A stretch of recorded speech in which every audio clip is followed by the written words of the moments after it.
One day, Thomas was at the quayside of a small village. The early morning catch of fish was being loaded into his trucks. The work took a long time. The fishermen were using old equipment and Thomas was worried. "I'm going to be late for Henry at the docks. He won't like this.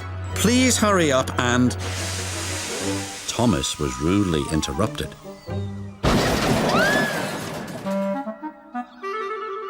His driver and fireman laughed.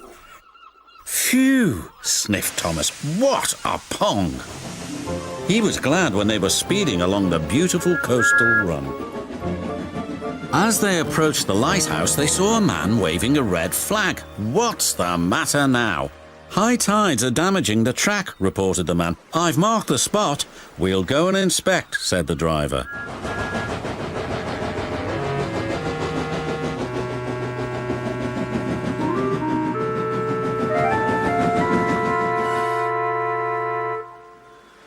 "It would be dangerous for heavy engines like Henry," agreed the driver, "but for Thomas it's safe enough."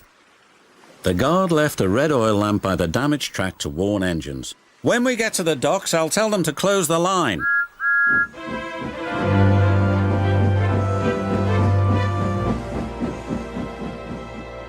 Henry was waiting anxiously for Thomas's trucks.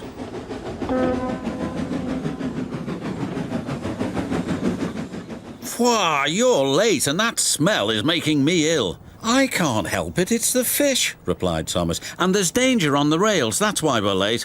"Huh, you're the only danger on the rails, Thomas. Now stop wasting time and get your trucks hitched to my train." Thomas's driver and fireman were in the yardmaster's office when they heard Henry's whistle. There he was, steaming out of the station with his long, heavy train called the Flying Kipper. "What route is Henry taking tonight?" asked the driver. "The coastal run, it's the quickest." "But I told you, that's dangerous for a big engine like Henry." The yardmaster quickly phoned the signalman. Henry roared past the signal box. "I'll soon make up for lost time." The signalman was answering the telephone but couldn't hear the warning.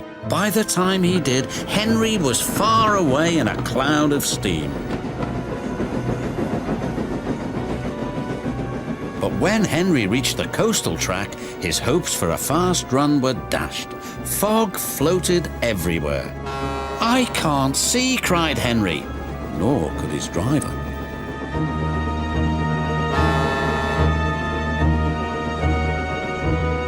When he could, it was too late.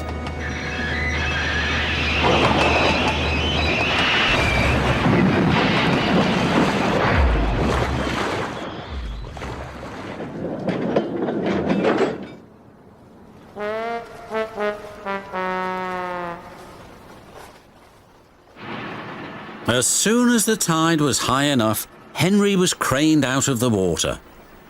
"Engines don't swim, Henry. You were meant to deliver fish, not swim with them," said the fat controller. "You should know that by now."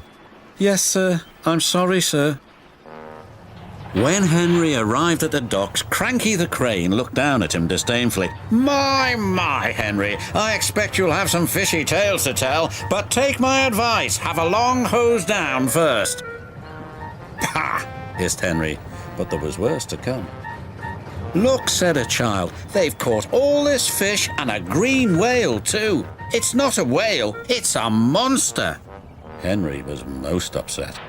Thomas now felt sorry for Henry. "Come on, your driver says it's time for a nice hot washdown. Then you'll feel much better." And Henry did. "I'm sorry I was rude to you, Thomas." "Oh, that's all right. But can you smell something?" What? asked Henry nervously. "Fresh air." "Oh, yes," replied Henry.